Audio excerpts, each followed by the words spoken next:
بیگم نے پیغام بھیجا، یا رسول اللہ میرا خامل مر رہا ہے، کلمہ نہیں پڑھ رہا۔ صحابی ہو کے کلمہ نہیں پڑھ رہا، کمال صحابی۔ اب بھاگ کے گئے، ہم نے کہا بیٹا کلمہ پڑھ، پڑھوانے والے نبی، پڑھنے والا صحابی۔ کہا جی پڑھا نہیں جاتا، بول رہا ہے کلمہ نہیں پڑھا جا رہا۔ ہم نے کہا کیا ہو؟ کہا جی بس پڑھا نہیں جاتا۔ آپ نے فرمایا اس کے والدین میں کون زندہ ہے؟ کہا جی ماں زندہ ہے۔ تو آپ نے کہا اس کی ماں کو بلاؤ، اور ماں آ گئی۔ آپ نے فرمایا علقمہ کی ماں تو بیٹے سے ناراض تو نہیں؟ سننا بچوں، غور سے سننا، یہ بچیاں بھی غور سے سنو۔ کہا جی میں ناراض ہوں، ناراض ہوں۔ کہا تجھے کیا ناراضگی ہے؟ ہائے، کہ یا رسول اللہ مجھے اس کے دین کا کوئی گلہ نہیں ہے، بہت نیک بچہ ہے، راتوں کو اٹھ کے تہجد پڑھتا ہے، نفلوں میں کھڑے ہو کے قرآن پڑھتا ہے، دن میں روزے رکھتا ہے، لیکن بس مجھ سے جب بولتا ہے تو بدتمیز ہو کے بولتا ہے، میرا دل چیر کے رکھ دیتا ہے جب مجھ سے بات کرتا ہے، بس مجھے اس کا دکھ درد ہے۔ آج تو ماؤں کی پٹائیاں کرتی ہے اولاد، وہاں صرف زبان کی تیزی، زبان کا لہجہ روکھا، کہ یا رسول اللہ بہت بدتمیز ہو کے بولتا ہے۔ آپ نے فرمایا معاف کرو گی؟ کہ جی نہیں چاہتا۔ آپ نے فرمایا میں آگ لگاؤں تو سفارش کرو گی؟ کہا جی آگ میں تو نہیں دیکھ سکتی، سفارش کروں گی۔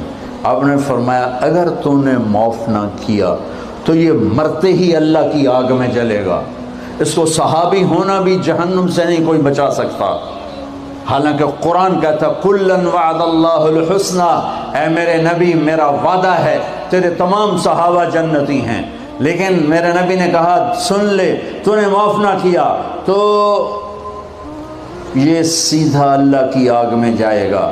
سفارش کرتے ہو، معاف کرتے ہو؟ کہا جی میں اب معاف کرتی ہوں۔ آپ نے کہا بیٹا لا الہ الا اللہ کہہ۔ اس نے کہا لا الہ الا اللہ اور جان نکل گئی۔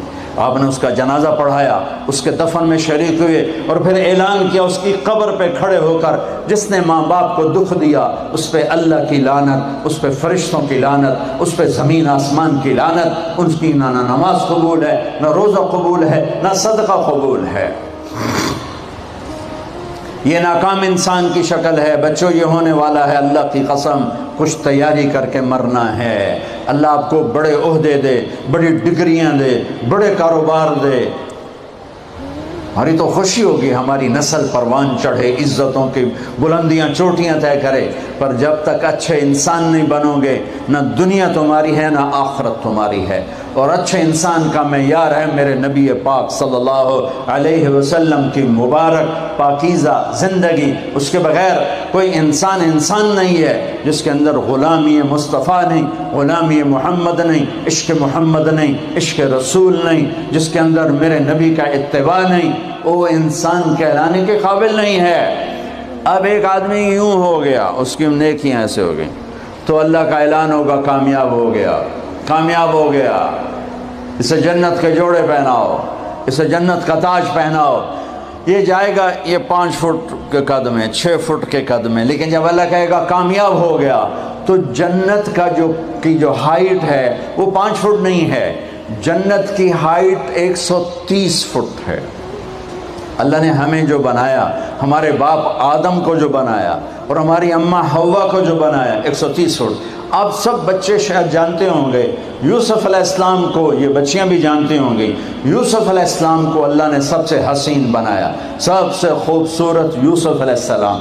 یہ بات بہت کم لوگوں کو معلوم ہوگی، سب سے حسین عورت حضرت حوا تھی، ہماری دادی حوا، سب سے حسین عورت، سب سے حسین عورت، ایسی حسین آج تک نہ ہوئی نہ ہوگی۔ دونوں کا قد 130 فٹ تھا۔